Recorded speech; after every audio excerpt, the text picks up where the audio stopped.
So I was quite like as an early adult, I was quite a late bloomer. So I didn't really have much to me as a kid doing motocross, and then working like 80, 90 hour weeks, the whole chef life of not eating properly and snacking on food, it just kind of built up. And then when I was doing the mountain biking, it was the typical mountain biker's diet of beer and McDonald's. And then when I just focused on road riding, I kind of just kept the same weight. I was 98, 99 kilo, and I'm 6'7", so like that's not overweight. And then at the end of 2022, with a change in home life and stuff, and focusing on me, I just was eating a lot better. I kind of got rid of all the processed food out my freezer and stuff like that, and because I had more time to, because I also changed jobs, so I now work part time, so I've got a lot more like free time as such, which I just fill with cycling. Like my riding had gone from 5, 6 hours a week to 10 to 15 pretty consistently now. So I think it was just a mixture of eating properly, because I haven't cut out meals. I'm still having 3 meals, and like when I'm on the bike, I eat what I want. It's just watching what I eat when I'm off the bike, and my bike time just massively changing. That's really good. I mean, particularly any strategies that you've kind of implemented. I know from looking on your social media, you're a big fan of Skirker products as well, which I use myself. They're fantastic. But did you, obviously, from your experience getting on the bike and riding for longer, obviously, fueling is completely different to mountain biking and motocrossing. It. How did that change in terms of how you learn to fuel better while riding? Was there any particular things that, like mistakes that you made along the way, that you've improved upon to where you are now?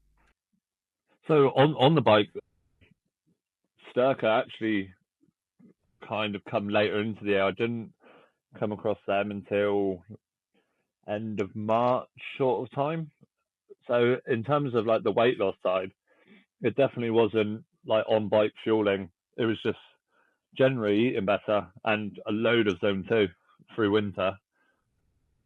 It was the first real whole winter block that I'd done with like indoor training and stuff. Whereas before I would just kind of like ride willy nilly.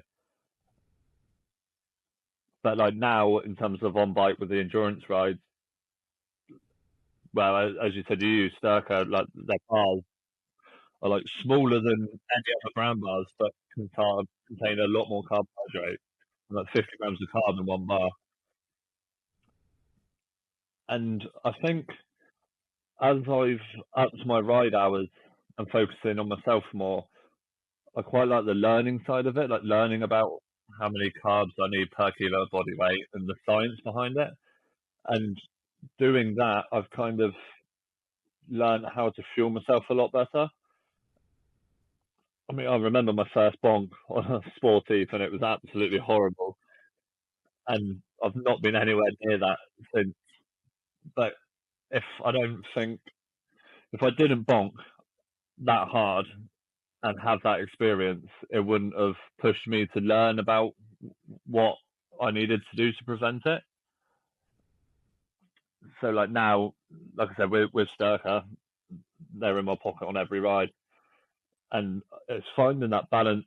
Like I don't know if it's a chef thing, but I like the balance of something performing like it should, but also tasting good. Because I find you either get stuff that tastes really good and has no carbs in it whatsoever, or is loaded with carbs and just doesn't eat right or tastes awful. Whereas Steph has definitely got that balance of both, and like the carb powders dissolve really well.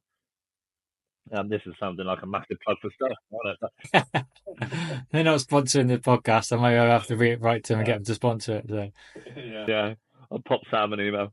But yeah, no, it's different for everyone. Everyone has their own brands that they get comfortable with, and even with the mountain biking and motocross, finding someone to fuel that went well with my body has taken years. But touch wood, I'm finally there now, and I've been using them for ages, and I've not had any issues.